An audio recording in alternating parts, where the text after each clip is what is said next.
और सतनाम करता पुरख निर्भव निर्वैर अकाल मूरत अजूनी सैभं गुर प्रसाद जप आद सच जुगाद सच है भी सच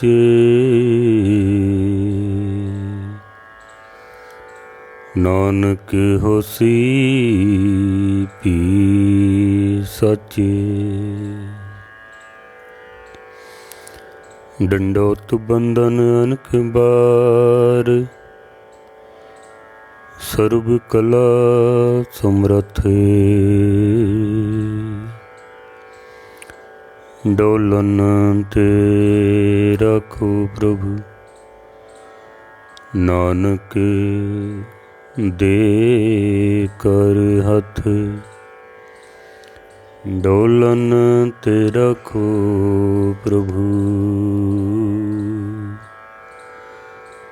नानक दे कर हथ।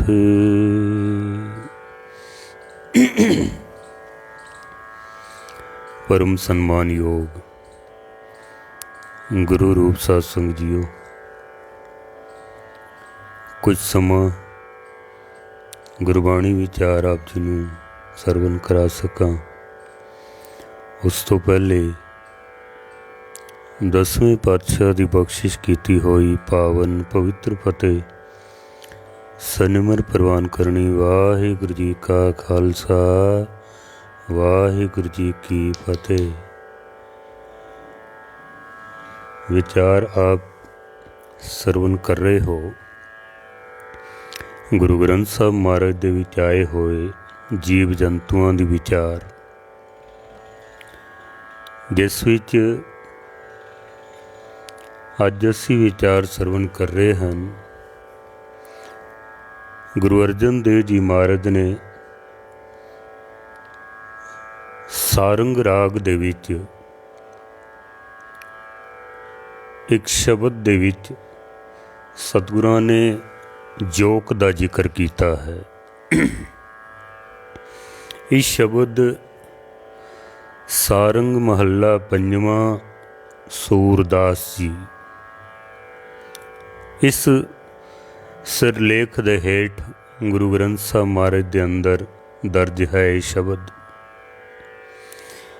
सूरदास जी मथुरा के इलाके दे विच एक पिंड विच इन्हां दा जन्म होया है। बचपन तो ही कविता अंदर फुटदी सी। इन्हां दे हिंदी साहित्य दे बहुत अच्छे कवि हैं। वैसे तो 5 ग्रंथ कहे जाते ने सूरदास जी दे, पर 2-3 का ही बहुता जिक्र मिलता है, ज़्यादा जानकारी नहीं है। होर इन्हां दे जन्म बारे भी कई तरह दीयां गल्लां मशहूर हैं। इस वास्ते दास ने कोई ईस्वी सन या कोई पिंड का जिक्र नहीं किया है। हाँ, इतना जरूर है कि मथुरा के इलाके दे विच आप दा जन्म होया। कवि बड़े अच्छे सन, ऐसे कवि कि अकबर भी इन्हां दी कविता तो प्रभावित हो के इत्थे मिलन आया सी, सूरदास जी नूं मिलिया सी। कुछ विद्वानां दा मनना है कि सूरदास जी जन्म तो ही अंधे सन, अखां नहीं सन कोल। लेकिन कुछ इस तो उल्ट मनते हैं कि अखां है सन, किसी इस्त्री दे प्रेम विच पै के रोज़ उसनूं मिलन जाते सन, उन्होंने वेखण जाते सन। एक दिन उस इस्त्री ने इन्हां नूं कह दिता भी जे इतनी प्रबल इच्छा अगर तेरे अंदर रब नूं वेखण दी होवे तां तू रब नूं मिल सकदा है। ਕਹਿੰਦੇ ਨੇ ਬਸ ਉੱਥੋਂ ਹੀ ਇਹਨਾਂ ਨੂੰ ਬੈਰਾਗ ਹੋਇਆ ਔਰ ਇਹਨਾਂ ਨੇ ਆਪਣੇ ਹੱਥਾਂ ਦੇ ਨਾਲ ਆਪਣੀਆਂ ਅੱਖਾਂ ਨੂੰ ਫੋੜ ਲਿਆ ਹੈ। ਜਿਸ ਵਕਤ ਗੁਰੂ ਅਰਜਨ ਦੇਵ ਜੀ ਮਹਾਰਾਜ ਗੁਰੂ ਗ੍ਰੰਥ ਸਾਹਿਬ ਜੀ ਦੀ ਸੰਪਾਦਨਾ ਕਰਵਾ ਰਹੇ ਸਨ, ਸੂਰਦਾਸ ਜੀ ਨੂੰ ਵੀ ਜਦ ਪਤਾ ਚੱਲਿਆ ਤਾਂ ਆਪ ਪੈਦਲ ਚੱਲ ਕੇ ਤੇ ਅੰਮ੍ਰਿਤਸਰ ਸਾਹਿਬ ਪਹੁੰਚੇ ਹਨ। ਇਹ ਘਟਨਾ ਦਾਸ ਨੇ ਆਪਣੇ ਉਸਤਾਦ ਪੰਥ ਰਤਨ ਗਿਆਨੀ ਸੰਤ ਸਿੰਘ ਜੀ ਮਸਕੀਨ ਜੀ ਪਾਸੋਂ ਸੁਣੀ ਹੈ। ਮੈਂ ਐਸਾ ਪੜ੍ਹਨ ਵਿੱਚ ਵੀ ਨਾ ਸਿੱਖ ਇਤਿਹਾਸ ਵਿੱਚ ਨਾ ਕਿਸੇ ਹੋਰ ਇਤਿਹਾਸ ਵਿੱਚ ਮੈਨੂੰ ਮਿਲਿਆ ਹੋਵੇ। ਅੰਮ੍ਰਿਤਸਰ ਸਾਹਿਬ ਜਦ ਗਏ ਨੇ ਤਾਂ ਗੁਰੂ ਅਰਜਨ ਦੇਵ ਜੀ ਮਹਾਰਾਜ ਵੀ ਕਿਉਂਕਿ ਜਾਣਦੇ ਸਨ ਕਿ ਕਵੀ ਹਨ, ਮਹਾਰਾਜ ਨੇ ਆਖਿਆ ਤੁਸੀਂ ਆਪਣੀ ਬਾਣੀ ਸੁਣਾਓ ਸਾਨੂੰ। ਬੈਰਾਗ ਬਹੁਤ ਸੀ ਅੰਦਰ, ਇੱਕੋ ਹੀ ਪੰਕਤੀ ਇਹਨਾਂ ਨੇ ਸਰਵਨ ਕਰਾਈ ਹੈ, ਬਸ ਇੱਕ ਪੰਕਤੀ। ਛਾੜ ਮਨ ਹਰ ਬਿਮੁਖਨ ਕੋ ਸੰਗ, ਐ ਮੇਰੇ ਮਨ ਬੇਮੁਖ ਬੰਦਿਆਂ ਦਾ ਸੰਗ ਛੱਡ ਦੇ। ਜਿਹੜੇ ਹਰੀ ਪਰਮਾਤਮਾ ਤੋਂ ਬੇਮੁਖ ਨੇ ਉਹਨਾਂ ਦਾ ਸਾਥ ਛੱਡ ਦੇ। ਕਹਿੰਦੇ ਨੇ ਬਸ ਇਸ ਪੰਕਤੀ ਦੇ ਉਚਾਰਨ ਕਰਦਿਆਂ ਹੀ ਸਮਾਧੀ ਲੱਗ ਗਈ, ਅੱਗੇ ਫਿਰ ਕੁਛ ਬੋਲ ਨਹੀਂ ਸਕੇ ਹਨ। ਗੁਰੂ ਅਰਜਨ ਦੇਵ ਜੀ ਮਹਾਰਾਜ ਨੇ ਸਾਰੰਗ ਰਾਗ ਦੇ ਵਿੱਚ ਸਾਰੰਗ ਮਹੱਲਾ ਪੰਜਵਾਂ ਸੂਰਦਾਸ ਸ਼ਬਦ ਮਹਾਰਾਜ ਨੇ ਉਚਾਰਨ ਕੀਤਾ, ਲੇਕਿਨ ਸਰੋਪਾ ਦਿੱਤਾ ਹੈ ਸੂਰਦਾਸ ਜੀ ਨੂੰ। ਔਰ ਜਦ ਅਸੀਂ ਗਿਣਤੀ ਕਰਦੇ ਹਾਂ ਭਗਤਾਂ ਦੀ ਬਾਣੀ ਦੀ, ਇਹ ਨਹੀਂ ਕਿਹਾ ਜਾਂਦਾ ਕਿ ਇੱਕ ਪੰਕਤੀ ਹੈ ਸੂਰਦਾਸ ਜੀ ਦੀ, ਇਹੀ ਕਿਹਾ ਜਾਂਦਾ ਹੈ ਕਿ ਇੱਕ ਸ਼ਬਦ ਹੈ ਸੂਰਦਾਸ ਜੀ ਦਾ, ਇੱਕ ਸ਼ਬਦ। ਇਸ ਪਾਵਨ ਸ਼ਬਦ ਦੇ ਵਿੱਚ ਮਹਾਰਾਜ ਨੇ ਜੋ ਜ਼ਿਕਰ ਕੀਤਾ ਹੈ, ਸਤਿਗੁਰੂ ਕਹਿੰਦੇ ਨੇ ਸਾਰੰਗ ਮਹੱਲਾ ਪੰਜਵਾਂ ਸੂਰਦਾਸ ਇੱਕ ਓੰਕਾਰ ਸਤਿਗੁਰ ਪ੍ਰਸਾਦ। ਹਰ ਕੇ ਸੰਗ ਬਸੇ ਹਰ ਲੋਕ, ਤਨ ਮਨ ਅਰਪ ਸਰਬਸ ਸਭ ਅਰਪਿਓ, ਆਨੰਦ ਸਹਿਜ ਤੁਨ ਚੋਕ। ਇਹ ਰਹਾਉ ਦੀਆਂ ਪੰਕਤੀਆਂ ਹਨ। ਅੱਗੇ ਸਤਿਗੁਰੂ ਜੀ ਬਖਸ਼ਿਸ਼ ਕਰਦੇ ਹਨ ਕਿ ਦਰਸ਼ਨ ਪੇਖ ਭਏ ਨਿਰਭਿਖਈ, ਪਾਏ ਹੈ ਸਗਲੇ ਥੋਕ, ਆਨ ਬਸਤ ਸਿਉ ਕਾਜ ਨ ਕਛੁਏ, ਸੁੰਦਰ ਬਦਨ ਅਲੋਕ। ਆਖਰੀ ਪੰਕਤੀਆਂ ਇਹਦੀਆਂ ਜਿਹੜੀਆਂ ਮਹਾਰਾਜ ਨੇ ਉਚਾਰਨ ਕੀਤੀਆਂ ਹਨ, ਸਤਿਗੁਰ ਕਹਿੰਦੇ ਨੇ ਸ਼ਿਆਮ ਸੁੰਦਰ ਤਜ ਆਨ ਜੋ ਚਾਹਤ, ਜਿਉ ਕੁਸ਼ਤੀ ਤਨ ਜੋਕ। ਇੱਥੇ ਜੋਕ ਦਾ ਜ਼ਿਕਰ ਕੀਤਾ ਹੈ। ਸੂਰਦਾਸ ਮਨ ਪ੍ਰਭ ਹੱਥ ਲੀਨੋ, ਦੀਨੋ ਇਹੋ ਪਰਲੋਕ। ਇਸ ਪਾਵਨ ਸ਼ਬਦ ਦੇ ਵਿੱਚ ਮਹਾਰਾਜ ਨੇ ਜੋਕ ਦਾ ਜ਼ਿਕਰ ਕੀਤਾ ਹੈ। श्याम सुंदर तज आन जो चाहत, ज्यों कुश्ती तन जोक। श्याम सुंदर, श्याम रंग दे सुंदर परमेश्वर परमात्मा नू छोड़ के जेड़ा बंदा आन जो चाहत किसे होर दी चाहत करदा है, किसे होर पासे जांदा है, तो महाराज कहते ने ज्यों कुश्ती तन जोक। जिवें किसे बंदे नू कुष्ट रोग होया होवे, कोई भयंकर रोग होया होवे, उहदे तन दे उत्ते जिवें जोक ला दित्ती जांदी है ना, खून पी लैंदी है। जोक नू खून पीण वाला जीव मन्निया गया है। ऐसे होर भी बहुत सारे जीव हैं, जैसे चिच्चड़ ने, जूआं ने, खटमल ने, पिस्सू ने, होर कई तरह के ऐसे जीव हैं। इन्हां दे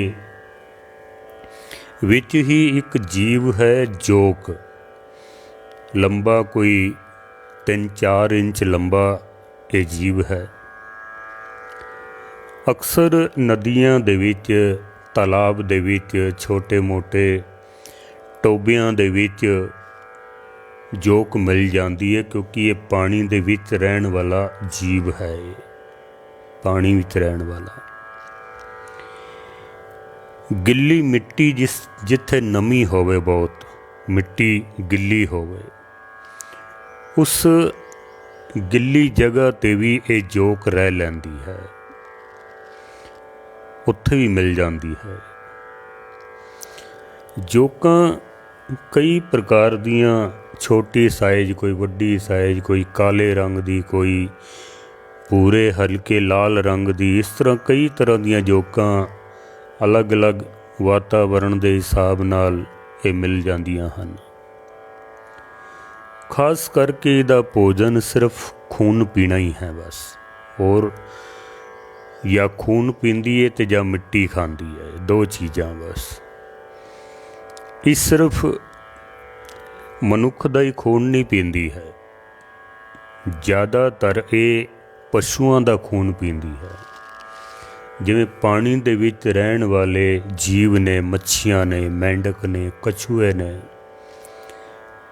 होर पानी दे जीव ने, उन्होंने चिपक के जिथे चमड़ जाती है ना, उत्थे एक वाई दे आकार का एक कट ला के तो उहदे विच अपना जिहड़े चूसन वाले तंत्र होंदे ने उन्होंने अंदर पा के ते खून चूसदी है। एक समय दे विच जोक अपने वजन तो भी ज़्यादा खून पी सकती है। अगर ये चिपक जाए ना तो फिर ये तां ही छुटती है जदों इहदा पेट भर जाता है, ये तां ही छुटती है। कई बार जैसे पानी दे विच गऊआं मੱਝਾਂ जदों वड़ जांदियां ना, उत्थे भी उन्होंने जोकां चमड़ जांदियां हन, लाना मुश्किल हो जाता उन्हां दा। जदों उन्हां दा पेट भर जांदा वे तां ही छुटदियां हन। पुरातन समय तो ही जोक कलों एक चिकित्सा का काम लिया जाता है। जोक कल जोक नूं कई विग्यानिक या आयुर्वैदिक इसनूं डॉक्टर कहंदे ने। डॉक्टर है जिहड़ा काम मनुख नहीं कर सकता है वो जोक कर देंदी है। इसनूं जोक चिकित्सा भी कहा जाता है या जोक थेरेपी भी कहा जाता है। इसनूं कुछ ऐसियां गंभीर बीमारियां जिन्हां वास्ते मनुख दा इलाज फेल हो जाता है, साधन नहीं सन उस वक्त, हुण तां बहुत साधन हो गए ने। जैसे चमड़ी दे रोग ने, कई एक्जिमा है, दाद है, खुजली हो जाती है, या फोड़ा फिंसी है, एक्जिमा है, या किधरे सूजन आ जाती है हत्थां पैरां दे विच, या किधरे गंदा खून इकट्ठा हो जाता है। इस तरह दियां कई बीमारियां दे विच जोक एक सफल डॉक्टर का काम करती है। जोक अज तो कुछ समय पहले मेरे मित्र ने ज्ञानी गुरनाम सिंह जी अंबालवी, उन्होंने भी दसिया भी मैं भी ये वेख्या ते दास ने भी वेख्या।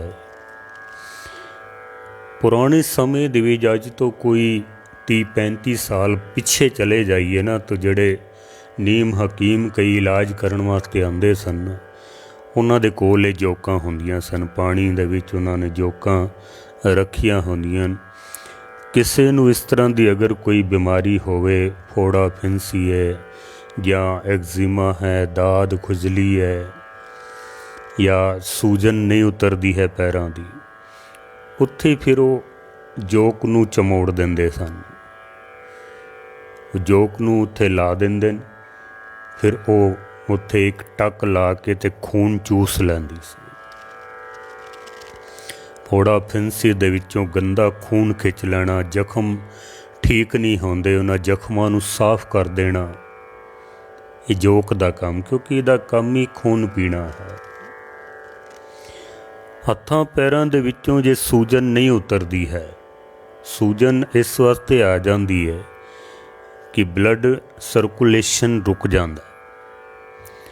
जोक उस स्थान तो जिथे सोजन आई हुई है, सोज चढ़ी हुई है, जोक नूं ला दिता जांदा सी, वो खून पी लैंदे सी।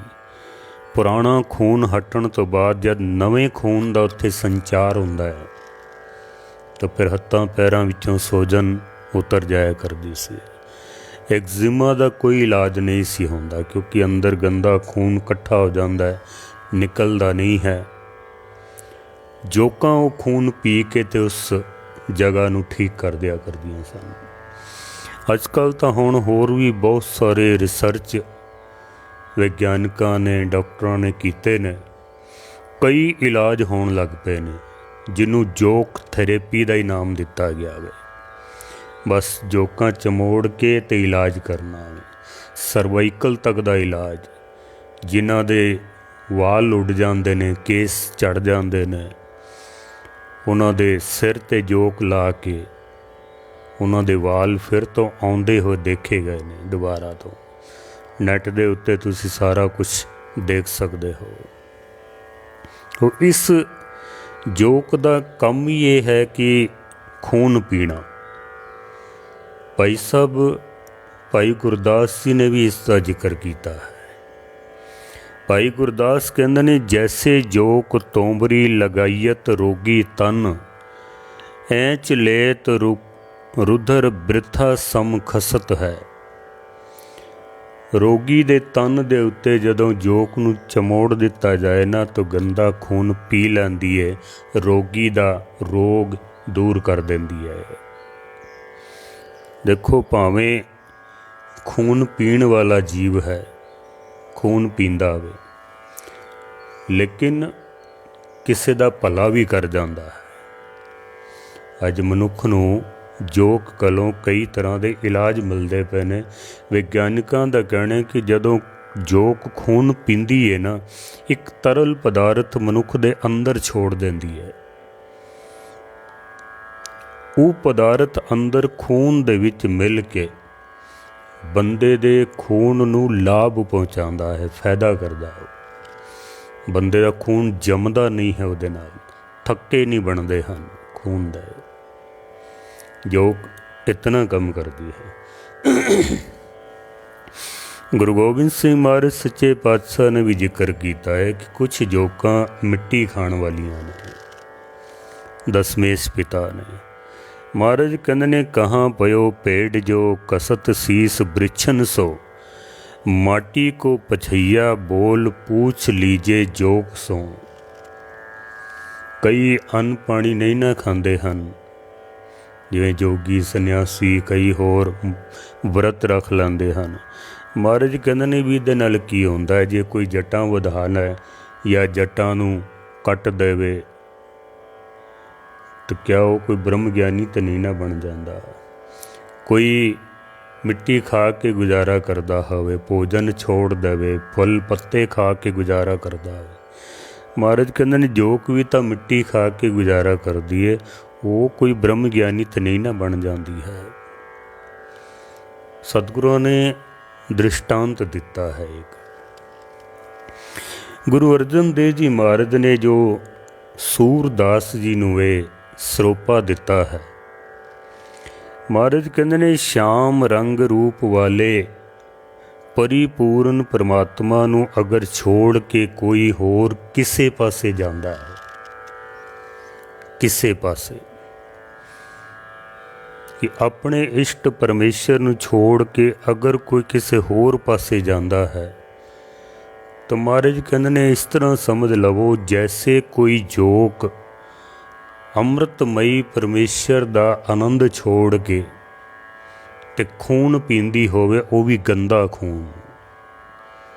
जेड़ा बंदा अपने इष्ट परमात्मा नूं छोड़ के किधरे होर पासे जांदा है, वो इस तरह समझ लवो जैसे कोई जोक सारे तन नूं छोड़ के ते गंदी जगह दे उत्तों गंदा खून पींदी है, जख्मां दे उत्तों। एक दृष्टांत दिता है। ਭਾਈ ਗੁਰਦਾਸ ਜੀ ਨੇ ਇਹਦੇ ਉੱਤੇ ਬੜੇ ਪ੍ਰਮਾਣ ਦਿੱਤੇ ਹਨ। ਭਾਈ ਸਾਹਿਬ ਕਹਿੰਦੇ ਨੇ, ਜੇ ਥਣ ਜੋਕ ਲਗਾਈਏ ਦੁੱਧ ਨਾ ਪੀਏ ਲੋਹੂ ਗੰਦੇ। ਅਗਰ ਕਿਸੇ ਜੋਕ ਨੂੰ ਗਊ ਦੇ ਥਣਾਂ ਤੇ ਲਾ ਦਿੱਤਾ ਜਾਵੇ ਵੀ ਤੂੰ ਇੱਥੇ ਬਹਿ ਕੇ ਦੁੱਧ ਪੀ, ਜੇ ਥਣ ਜੋਕ ਲਗਾਈਏ ਦੁੱਧ ਨਾ ਪੀਏ ਲੋਹੂ ਗੰਦੇ। ਭਾਈ ਗੁਰਦਾਸ ਕਹਿੰਦੇ ਨੇ ਕਿ ਥਣਾਂ ਦੇ ਉੱਤੇ ਚਮੜ ਕੇ ਵੀ ਜੋਕ ਨੇ ਦੁੱਧ ਨਹੀਂ ਪੀਣਾ ਹੈ, ਅੰਮ੍ਰਿਤ ਵਰਗਾ ਦੁੱਧ ਨਹੀਂ ਪੀਏਗਾ, ਖੂਨ ਪੀਣਾ ਉਸਨੇ। ਹੋਰ ਭਾਈ ਸਾਹਿਬ ਕਹਿੰਦੇ ਨੇ, ਸਾਧ ਸੰਗਤ ਗੁਰ ਸ਼ਬਦ ਸੁਣ ਗਣਤੀ ਅੰਦਰ ਝਾਕ ਚਖੰਦੇ। ਸਤ ਸੰਗਤ ਦੇ ਵਿੱਚ ਬਹਿ ਕੇ ਵੀ ਕਈ ਲੋਕ ਜੋਕ ਦੀ ਤਰ੍ਹਾਂ ਜਿਹੜੀ ਥਣ ਦੇ ਕੋਲ ਰਹਿ ਕੇ ਤੇ ਖੂਨ ਪੀਂਦੀ ਏ, ਕਈ ਸਤ ਸੰਗਤ ਦੇ ਵਿੱਚ ਬਹਿ ਕੇ ਵੀ ਭਾਈ ਗੁਰਦਾਸ ਕਹਿੰਦੇ ਨੇ ਜੋਕ ਦੀ ਤਰ੍ਹਾਂ ਉਹ ਖੂਨ ਹੀ ਪੀਂਦੇ ਹਨ, ਅੰਮ੍ਰਿਤਮਈ ਦੁੱਧ ਨਹੀਂ ਪੀਂਦੇ ਹਨ। ਭਾਈ ਗੁਰਦਾਸ ਜੀ ਦੇ ਕਹਿਣ ਦਾ ਆਪਣਾ ਇੱਕ ਅੰਦਾਜ਼ ਪ੍ਰਮਾਣ ਦਿੱਤਾ ਭਾਈ ਸਾਹਿਬ ਨੇ। ਕਪਟ ਸਨੇਹ ਥੇਹ ਜਲੰਦੇ। ਸਤ ਸੰਗਤ ਦੇ ਵਿੱਚ ਬੈਠਾ ਹੋਇਆ, ਸ਼ਬਦ ਚੱਲਦਾ ਪਿਆ ਗੁਰੂ ਦਾ, ਬਾਣੀ ਚੱਲਦੀ ਪਈ ਹੈ, ਪਾਠ ਚੱਲਦਾ ਪਿਆ, ਕੀਰਤਨ ਹੈ, ਕਥਾ ਹੈ, ਪਰ ਜਿਹੜੇ ਜੋਕ ਦਾ ਸੁਭਾਅ ਰੱਖਣ ਵਾਲੇ ਹੁੰਦੇ ਨੇ ਨਾ, ਉਹ ਖੂਨ ਹੀ ਪੀਂਦੇ ਨੇ, ਉਹਨਾਂ ਨੂੰ ਸ਼ਬਦ ਦੇ ਨਾਲ ਕੋਈ ਮਤਲਬ ਨਹੀਂ ਆਉਂਦਾ ਹੈ, ਕੋਈ ਮਤਲਬ ਨਹੀਂ। ਮਾਫ਼ ਕਰਨਾ, ਮੈਂ ਫਿਰ ਸਾਨੂੰ ਕਹਿਣਾ ਪੈਂਦਾ ਕਿਉਂਕਿ ਹਾਲਾਤ ਐਸੇ ਦੇਖਣ ਵਿੱਚ ਆਉਂਦੇ ਨੇ। ਸ਼ਬਦ ਚੱਲਦਾ ਪਿਆ, ਗੁਰਬਾਣੀ ਰਾਗੀ ਕੀਰਤਨ ਕਰਦੇ ਪਏ ਨੇ, ਕਈਆਂ ਦੀ ਨੀਅਤ ਬਦਨੀਅਤ ਹੁੰਦੀ ਹੈ। ਸਤ ਸੰਗਤ ਦੇ ਵਿੱਚ ਬਹਿ ਕੇ ਵੀ ਉਹ ਸਤ ਸੰਗੀ ਨਹੀਂ ਹੁੰਦੇ, ਕੁਸੰਗੀ ਹੁੰਦੇ ਨੇ। ਉਹ ਕੁਸੰਗੀ ਸੰਗ ਤੇ ਉਹ ਜਿਹੜਾ ਅੰਦਰ ਚੱਲਦਾ ਪਿਆ ਹੈ, ਕਿਸੇ ਦੇ ਕੋਲ ਬਹਿ ਜਾਣ ਨਾਲ ਉਹਦਾ ਸੰਗੀ ਨਹੀਂ ਬਣ ਜਾਂਦਾ, ਅੰਦਰ ਵਿਚਾਰ ਕੀ ਚੱਲਦੇ ਪਏ ਨੇ। ਹੋ ਸਕਦਾ ਹੈ ਬਿਲਕੁਲ ਨੇੜੇ ਰਹਿ ਕੇ ਵੀ ਅੰਦਰ ਦੁਸ਼ਮਣੀ ਦੇ ਵਿਚਾਰ ਚੱਲਦੇ ਪਏ ਹੋਣ, ਇਹ ਦੁਸ਼ਮਣ ਹੋਇਆ, ਸੰਗੀ ਤਾਂ ਨਾ ਹੋਇਆ। ਫਿਰ ਕਿਸੇ ਦੇ ਕੋਲ ਬਹਿ ਕੇ ਵੀ ਹੋ ਸਕਦਾ ਹੈ ਅੰਦਰ ਲੋਭ ਚੱਲਦਾ ਪਿਆ ਹੋਵੇ, ਇਹ ਸੰਗੀ ਤਾਂ ਨਾ ਹੋਇਆ, ਤੇ ਦੁਸ਼ਮਣ ਹੋ ਗਿਆ, ਲੁੱਟਣ ਦੀ ਕੋਸ਼ਿਸ਼ ਕਰਦਾ ਪਿਆ, ਕਿਸੇ ਦਾ ਤਨ ਲੁੱਟਣ ਦੀ, ਕਿਸੇ ਦਾ ਧਨ ਲੁੱਟਣ ਦੀ, ਕਿਸੇ ਦਾ ਮਾਨ ਸਨਮਾਨ ਲੁੱਟਣ ਦਾ ਯਤਨ ਕਰਦਾ ਪਿਆ, ਭਾਵੇਂ ਬਿਲਕੁਲ ਨੇੜੇ ਹੈ। ਸਤ ਸੰਗਤ ਦੇ ਵਿੱਚ ਬਹਿ ਕੇ ਵੀ ਜ਼ਰੂਰੀ ਨਹੀਂ ਕਿ ਕੋਈ ਸੰਗੀ ਹੋਵੇ, ਹੋ ਸਕਦਾ ਉਹ ਕੁਸੰਗੀ ਹੋਵੇ। ਅੱਖਾਂ ਦੇ ਨਾਲ ਕੋਈ ਮਾੜੀ ਨੀਅਤ, ਕਿਸੇ ਦਾ ਤਨ ਵੇਖਦਾ ਪਿਆ ਹੋਵੇ, ਕਿਸੇ ਦਾ ਧਨ ਵੇਖਦਾ ਪਿਆ ਹੋਵੇ। ਸਤ ਸੰਗਤ ਦੇ ਵਿੱਚ ਬਹਿ ਕੇ ਵੀ ਹੋ ਸਕਦਾ ਵੇ ਮਨ ਦੇ ਵਿੱਚ ਗੰਦੇ ਵਿਚਾਰ ਚੱਲਦੇ ਪਏ ਹੋਣ, ਗੰਦੀ ਸੋਚਣੀ ਚੱਲਦੀ ਪਈ ਹੋਵੇ, ਗੰਦੀ ਤੱਕਣੀ ਚੱਲਦੀ ਪਈ ਹੋਵੇ। ਇਸ ਸਤ ਸੰਗਤ ਵਿੱਚ ਬਹਿ ਕੇ ਵੀ ਕੁਸੰਗੀ ਹੈ। ਭਾਈ ਸਾਹਿਬ ਕਹਿੰਦੇ ਨੇ, ਜੈਸੇ ਜੋਕ ਗਊ ਦੇ ਥਣਾਂ ਦੇ ਕੋਲ ਰਹਿ ਕੇ ਵੀ ਇਹ ਦੁੱਧ ਨਹੀਂ ਪੀਂਦੀ, ਖੂਨ ਪੀਂਦੀ ਪੀਏ, ਕਈ ਮਨੁੱਖ ਵੀ ਇਸ ਤਰ੍ਹਾਂ ਹੀ ਗੁਰੂ ਗ੍ਰੰਥ ਸਾਹਿਬ ਮਹਾਰਾਜ ਦੇ ਬਿਲਕੁਲ ਨਜ਼ਦੀਕ ਰਹਿ ਕੇ ਵੀ ਦੁੱਧ ਨਹੀਂ ਪੀਂਦੇ ਹਨ, ਅੰਮ੍ਰਿਤਮਈ ਖੂਨ ਹੀ ਪੀਂਦੇ ਨੇ।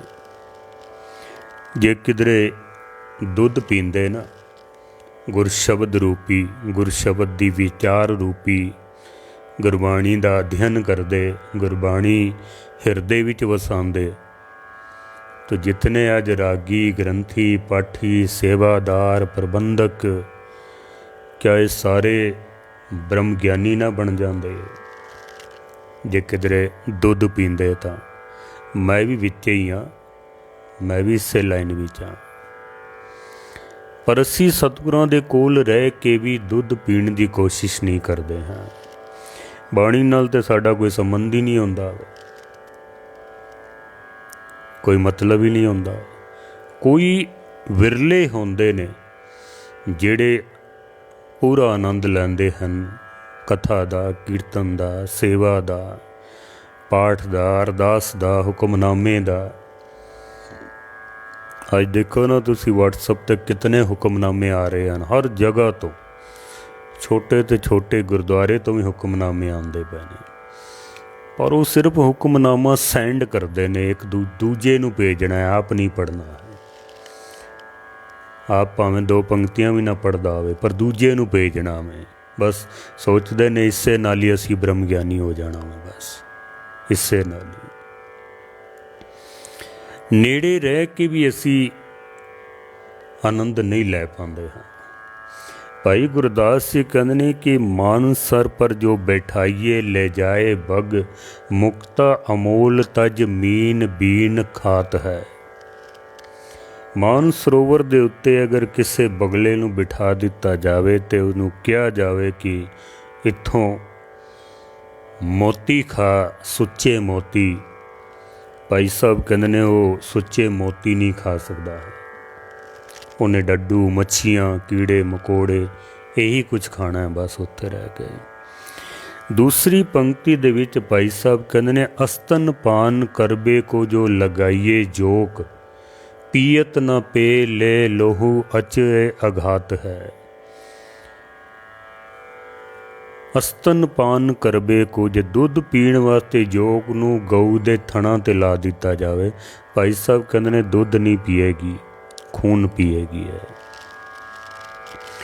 तीसरी पंक्ति भाई साहब कहते ने परम सुगंध पर माखी ना रहत राखी, महा दुर्गंध पर बेग चल जात है।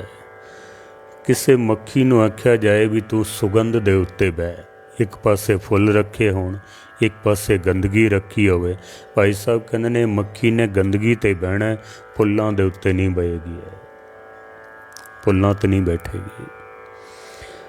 चौथी पंक्ति विच भाई साहब कहते ने जैसे गज मज्जन के डारत है छार सिर, संतन के दोखी संत संग ना सुहात है। इसी तरह ही जिस तरह हाथी इशनान करके उत्ते मिट्टी पा लैंदा ना, संतन के दोखी संत संग ना सुहात है।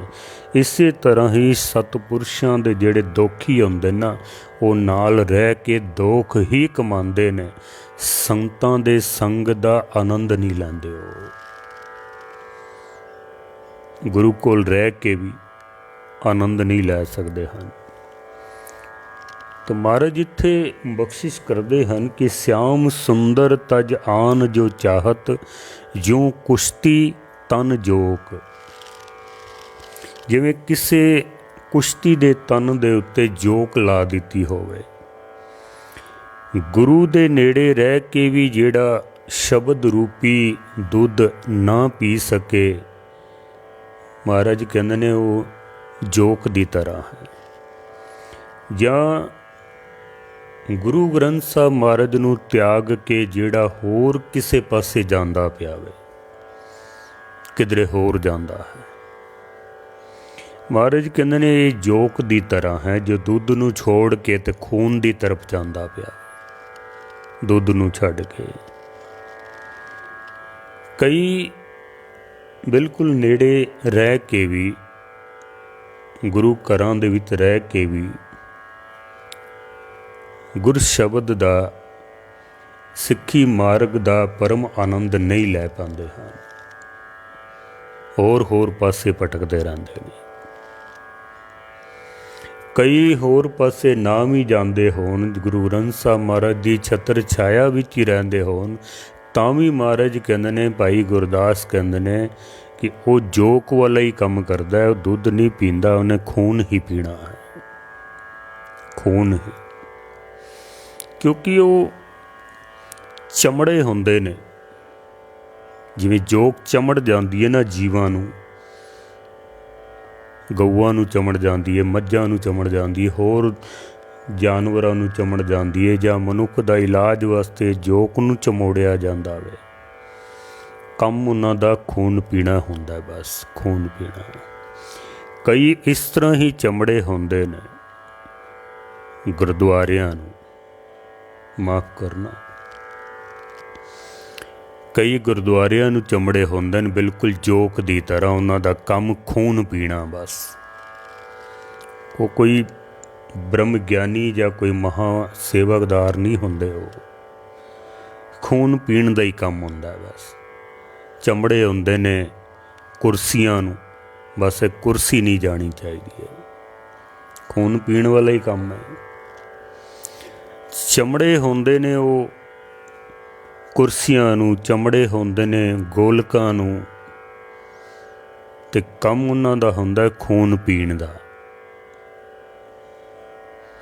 ਗੁਰੂ ਦੀ ਮੱਤ ਨਾਲ ਫਿਰ ਉਹ ਕੰਮ ਨਹੀਂ ਕਰਦੇ, ਫਿਰ ਆਪਣੀ ਮੱਤ ਚੱਲਦੀ ਹੈ ਉਹਨਾਂ ਦੀ। ਮੈਨੂੰ ਚੰਗੀ ਤਰ੍ਹਾਂ ਯਾਦ ਹੈ, ਰਾਜਸਥਾਨ ਦੇ ਇੱਕ ਵੱਡੇ ਸ਼ਹਿਰ ਦੀ ਗੱਲ ਹੈ, ਰਾਜਸਥਾਨ ਦੇ ਹੀ।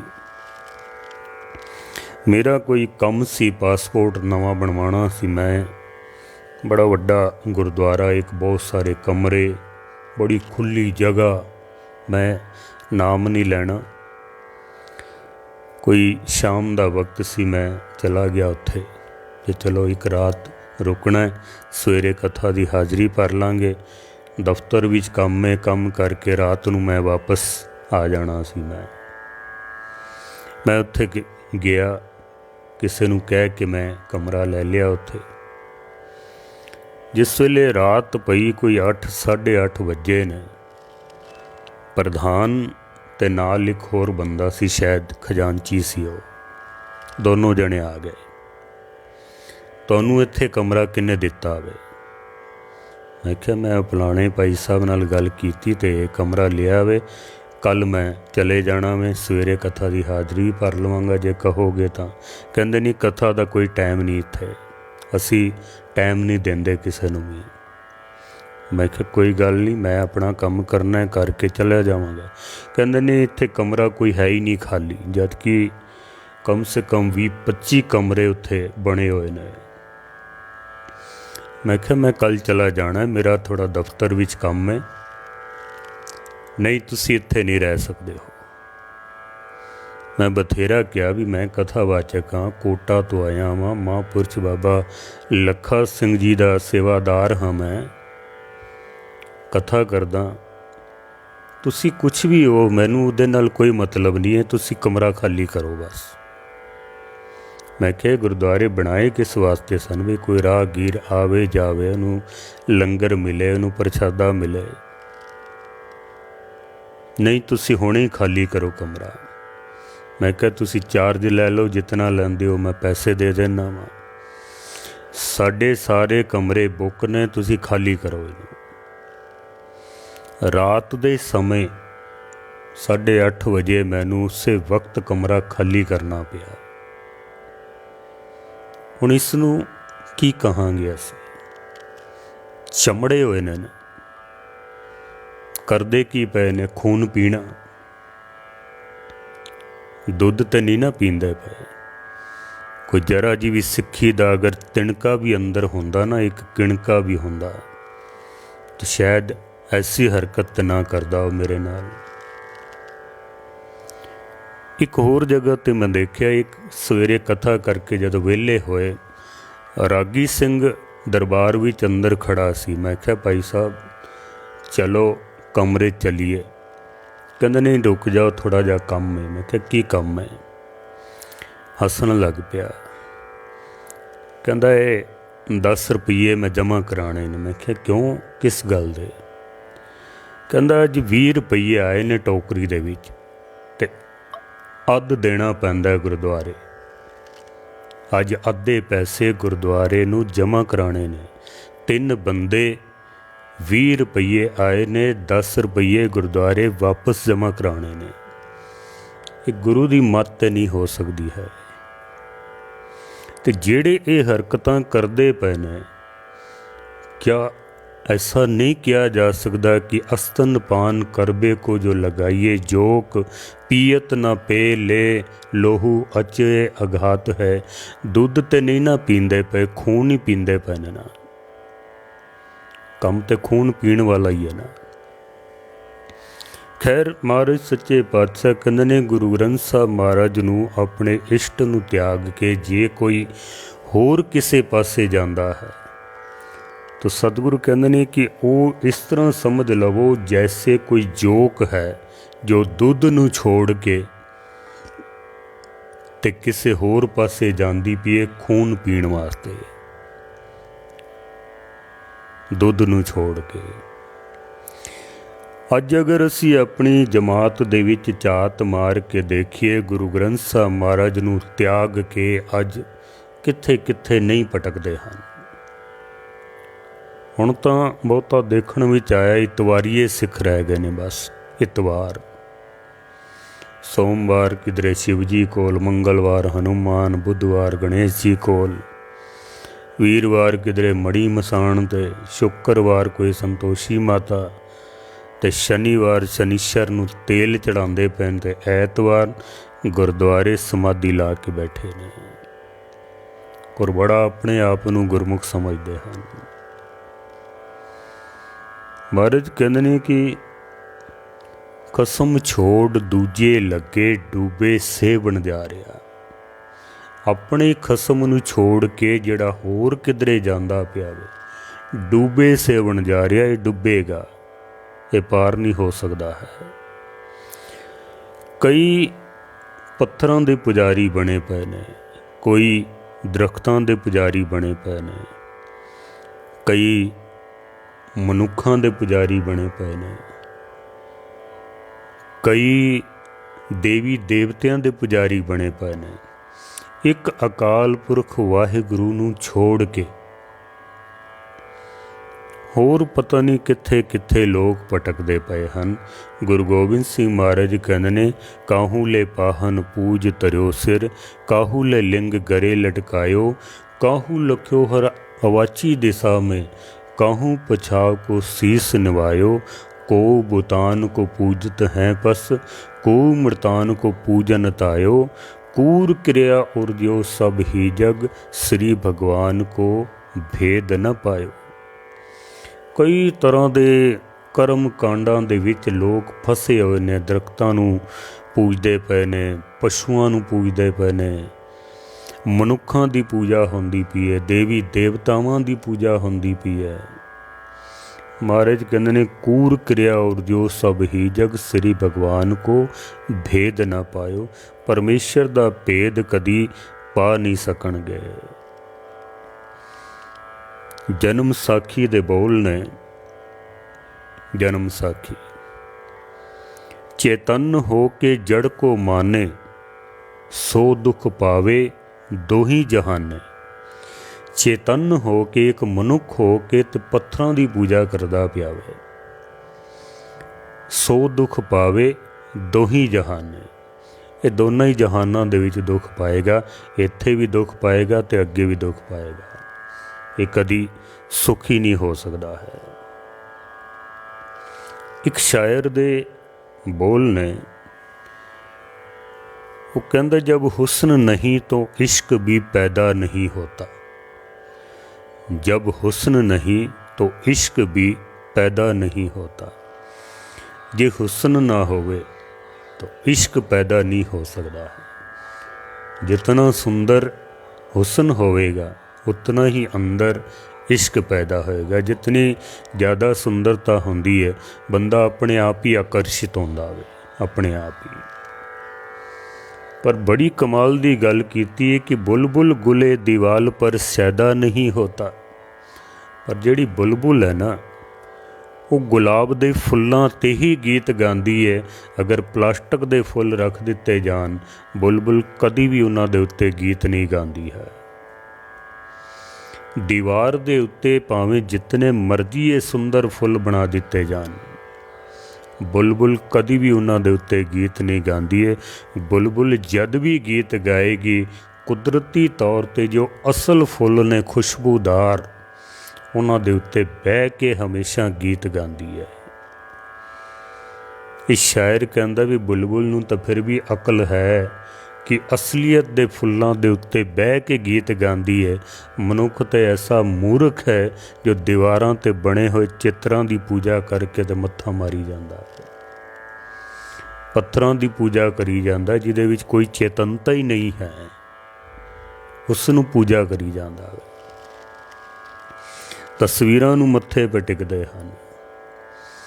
ਇੱਕ ਮੱਖੀ ਹੁੰਦੀ ਹੈ ਨਾ, ਸ਼ਹਿਦ ਦੀ ਮੱਖੀ, ਅਗਰ ਨਕਲੀ ਫੁੱਲ ਤੇ ਅਸਲੀ ਫੁੱਲ ਰੱਖ ਦਿੱਤੇ ਜਾਣ, ਸ਼ਹਿਦ ਦੀ ਮੱਖੀ ਕਦੀ ਵੀ ਨਕਲੀ ਫੁੱਲਾਂ ਦੇ ਉੱਤੇ ਨਹੀਂ ਬੈਠੇਗੀ, ਉਹ ਅਸਲੀ ਫੁੱਲਾਂ ਦੇ ਉੱਤੇ। ਅਸੀਂ ਪਤਾ ਨਹੀਂ ਕਿੱਥੇ ਕਿੱਥੇ ਨਕਲੀ ਫੁੱਲਾਂ ਦੇ ਉੱਤੇ ਜਾ ਕੇ ਮੱਥੇ ਰਗੜਦੇ ਪਏ ਹਾਂ। ਮਿਲਦਾ ਕੀ ਹੈ ਫਿਰ? ਕੋਈ ਖੁਸ਼ਬੂ ਹੱਥ ਨਹੀਂ ਆਉਂਦੀ, ਕੋਈ ਰਸ ਹੱਥ ਵਿੱਚ ਨਹੀਂ ਆਉਂਦਾ ਹੈ। ਇਹੀ ਕਾਰਨ ਹੈ ਬਸ।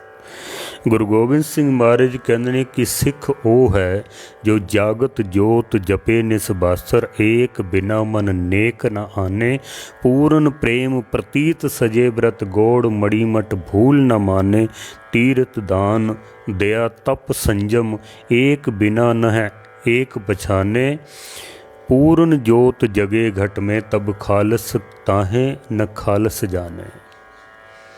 पूर्ण जोत एक जागत जोत जपे निसबासर, एक बिना मन नेक न आने। एक जागदी जोत का जिहड़ा पुजारी बनता ना, महाराज कहते ने वो गुरु का सिख है। खालसा वो है जो पवित्र है, जिस विच किसी तरह की कोई मिलावट नहीं है, जो किधरे होर पासे नहीं जाता है, वो खालसा है। सतगुर खालसा की व्याख्या जो गुरु ग्रंथ साहब भी करते हैं, परो काल सबे जग उपर, माहे लिखे ब्रह्म ज्ञानी। इस पावन शब्द दे विच भी खालसे का जिक्र किया है। कहो कबीर जन पए खालसे, प्रेम भगत जह जानी। प्रेमा भगती होवे एक दे प्रति, वो खालसा है बस। उसनू खालसा कहा जाता। जब लग खालसा रहे न्यारा, तब लग तेज कियो में सारा, जब ये गहे विप्रन की रीत, मैं ना करूँ इनकी प्रतीत। जद ये विप्रन की रीत करेगा ना, ये होर पासे अपने साहिब नू छोड़ के किसी होर पासे जाएगा, तो महाराज कहते ने फिर यदि अपनी जिम्मेदारी होएगी, साड़ी फिर कोई जिम्मेदारी नहीं है। अरदास करिए सतगुर आयो शरण तुहारी, मिले सूख नाम हर शोभा, चिंता लाहे हमारी। मैं तेरी शरण दे विच हाँ, सगल द्वार को छाड़ के गहे तुहारो द्वार, बाहें गहे की लाजस गोविंद दास तुहार। बादशाह मैं तेरे चरणों दे विच हाँ, तू ठाकुर तुम पे अरदास, मैं तेरे चरणों दे विच हाँ। मैं अपने साहिब नू छोड़ के किधरे होर नहीं जा सकता। जिहड़ा अपने साहिब नू छोड़ के किधरे होर जांदा पिया ना, महाराज कहंदे ने वो तो इस तरह समझ लो कि श्याम सुंदर तज आन जो चाहत, जो कुश्ती तन जोक। वो तो जोक दी तरह है जो गंदे खून पीण दा काम करदा पिया वे, उन्हें खून ही मिलना है।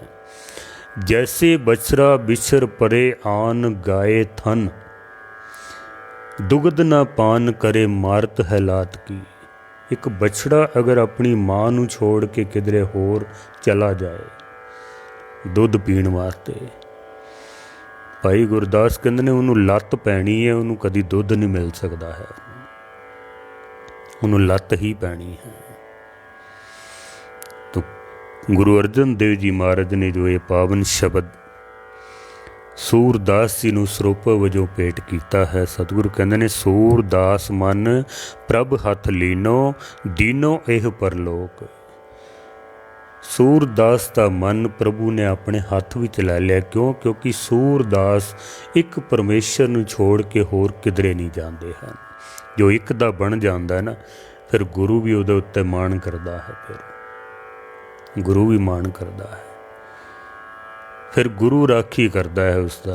जिवें भाई जोगा ने कहा सी ना, महाराज मैं तुहाडे जोगा हाँ, तो सतगुरुओं ने भी कह दिता तू मेरे जोगा है तो मैं तेरे जोगा हाँ। फिर जिसका मन परमेश्वर ने अपने हाथ विच रख लिया, जो एक दी शरण तकदा है, जो एक नूं छोड़ के किधरे जांदा नहीं है, दीनों एह परलोक, उसनूं फिर परमेश्वर अपने चरणों दे विच निवास बख्शिश करता है। अपने अंदर झात मार के देखिए किधरे असी जोक वाला काम तो नहीं करते पे, जो अपने खसम नूं छोड़ के कसम छोड़ दूजे लगे डूबे सिवण जा रहा। सतगुरु सच्चे पातशाह मेहर करन। एक परमेश्वर की आस रखिए। गुरां एक देव बुझाई सबना जियां का एक दाता सो मैं विसर ना जाई। वो कदी सानू विसर ना जावे। बाणी अते बाणे नाल जुड़िए, एक दी बन के रहिए ताकि वो एक साडा बन के रहे। सतगुरु मेहर करन। भुल्लां चुक्कां दी क्षमा। बाकी विचार फिर आप जी दे सन्मुख रखांगे। भुल चुक दी क्षमा। वाहिगुरू जी का खालसा वाहिगुरू जी की फतेह।